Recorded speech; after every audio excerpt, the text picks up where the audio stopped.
The world has been watching the Israel-Gaza conflict with growing intensity, as events over the past months and days have escalated into one of the bloodiest chapters in modern Middle Eastern history. This war is not just about territory, politics, or military maneuvers. It is also about the human cost, the shattered lives, the collapsed infrastructure, and the unending cycle of retaliation that keeps pulling both sides deeper into tragedy. To understand the current situation, one has to trace not only the daily updates of airstrikes, ground offensives, and ceasefire negotiations, but also the underlying causes and the international response that continues to shape the battlefield. At the center of the conflict is Gaza City, a densely populated urban landscape that has become the focal point of Israel's latest military operations. Israel has mobilized nearly 60,000 reservists, signaling that this phase of the war will not be a limited engagement, but rather a major offensive with long-term implications. Israeli commanders have framed their campaign under what they are calling Operation Gideon's Chariots Roman II, an effort they say is designed to dismantle Hamas's military infrastructure once and for all. Tanks, artillery, fighter jets, and advanced drone systems are being deployed in one of the most concentrated military buildups the region has seen in years. Inside Gaza, the situation is catastrophic. Entire neighborhoods have been reduced to rubble as precision strikes and heavy bombardments continue day and night. Hospitals, already struggling with shortages of medicine, electricity, and clean water, are overwhelmed with casualties. In the past few hours alone, reports indicate that over 80 civilians lost their lives in a series of strikes around the southern districts. For the families trapped in Gaza, there is little sense of safety, whether in homes, schools, or even makeshift shelters. The risk of sudden destruction hangs over every moment. For those who survive the bombings, the aftermath is no less devastating. Children wandering the streets searching for parents, families huddled in ruins, and communities forced to bury their dead in hurried funerals under fire. Hamas, the governing authority in Gaza, remains defiant despite the immense pressure. Its leaders claim that Israel's attempts to eradicate their influence will fail just as they have in past conflicts. However, the group is facing internal fractures.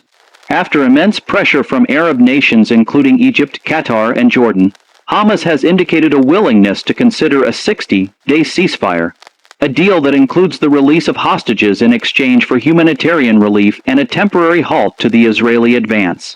Yet Israel has so far withheld a formal response, wary of what they see as another tactic by Hamas to regroup and rearm. Israeli officials insist that only a complete surrender or dismantling of Hamas will bring lasting security to their nation. Internationally, the conflict has drawn both condemnation and divided loyalties.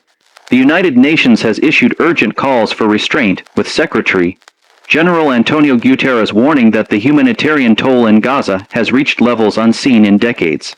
Nearly 19,000 children are estimated to have been killed or injured since the conflict reignited, a figure that has sparked outrage across the world. Humanitarian organizations like the Red Cross and Médecins Sans Frontières have struggled to deliver aid, often finding their convoys blocked or destroyed in the chaos of the fighting. On the other hand, the United States and several European allies continue to affirm Israel's right to defend itself, providing military aid, weapons systems, and diplomatic cover in the face of mounting criticism. The human tragedy is not limited to Gaza. Within Israel, communities near the border live under constant rocket fire. Sirens wail daily, warning of incoming missiles launched by Hamas and other militant groups.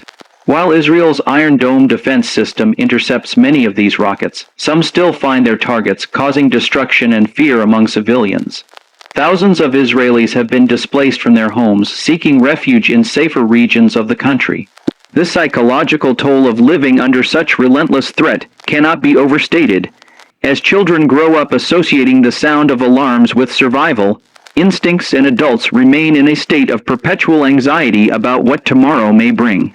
Beyond the immediate war zone, the conflict reverberates through regional politics. Iran, a longtime backer of Hamas, has been accused of providing advanced weaponry and funding to support the group's resistance. Israeli intelligence reports claim that Iranian advisors have been active in training Hamas operatives, a charge Tehran denies but does little to disprove. Meanwhile, Hezbollah in Lebanon has stepped up its rhetoric, threatening to open a northern front against Israel should the assault on Gaza escalate further. This has prompted Israel to reinforce its northern border, moving artillery batteries and troops to deter any potential intervention. In Washington, President Donald Trump faces increasing scrutiny over his diplomatic handling of the crisis. While he has repeatedly stated that peace is his goal, critics argue that his administration's policies have emboldened Israel while isolating Palestinians. His uneven record in global diplomacy, marked by bold announcements but limited tangible results, has fueled debates within the United States about America's role in the Middle East. Should Washington continue to provide unconditional support to Israel, or should it leverage its influence to broker a sustainable peace? This question divides not only the political establishment but also the American public, where pro-Palestinian protests have grown louder in recent weeks. On the ground in Gaza, ordinary people face an impossible choice: stay and risk death in the bombings, or flee only to find that borders remain closed. Egypt has tightened its control over the Rafah crossing, allowing only limited humanitarian evacuations under strict conditions. For most Gazans, there is nowhere to go. Families live in overcrowded shelters with little food, no electricity, and dwindling medical supplies. Diseases spread quickly in such conditions, adding yet another layer of suffering. For children especially, the trauma of war leaves scars that will last a lifetime. Psychologists warn that an entire generation may grow up knowing nothing but war, displacement, and loss. Meanwhile, inside Israel, public opinion is sharply divided. Some citizens rally behind the government's determination to crush Hamas once and for all, seeing the current offensive as a necessary evil to ensure the nation's security. Others, however, fear that the escalating campaign will only deepen the cycle of violence, creating more enemies and prolonging the conflict for decades to come. Israeli society itself feels the strain of constant mobilization, with tens of thousands of reservists leaving jobs, schools, and families to serve on the front lines. For a small country, the economic and social costs of sustained warfare are immense, stretching resources thin and leaving communities vulnerable. The global stage is equally polarized. At the United Nations Security Council, debates over ceasefire resolutions have repeatedly ended in stalemates, as the United States uses its veto power to shield Israel from binding international pressure. Arab nations, frustrated by the lack of decisive action, are exploring their own diplomatic channels, including economic sanctions and collective statements of condemnation. In Europe, public demonstrations calling for an end to the war have erupted in major cities like London, Paris, and Berlin, reflecting growing anger among ordinary citizens about their government's positions. As the war grinds on, analysts warn that the humanitarian crisis could spiral into something even worse. The destruction of infrastructure, roads, bridges, power plants, means that even if the fighting stopped tomorrow, Gaza would face years of rebuilding before life could return to anything resembling normalcy. With unemployment soaring, schools destroyed, and hospitals overwhelmed, the Strip risks becoming not just a battlefield but a wasteland incapable of supporting human dignity. This, in turn, fuels further resentment and radicalization, creating fertile ground for future conflicts.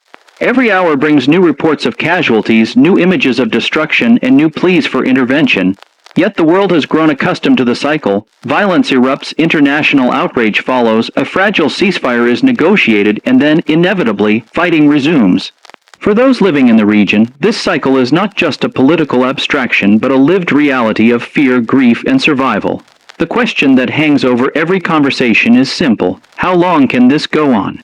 And what will it take to break the pattern? In conclusion, the Israel-Gaza war remains one of the most complex and tragic conflicts of our time. With both sides entrenched in their positions, the suffering of civilians continues to mount. Whether through military force, diplomatic pressure, or grassroots activism, the search for a just and lasting peace remains elusive. Until then, the world will continue to watch, record, and debate, while the people of Gaza and Israel pay the price in blood, trauma, and shattered lives. The story of this war is not just about maps and politics. It is about humanity caught in the crossfire, and a region struggling to imagine a future beyond the endless echoes of war.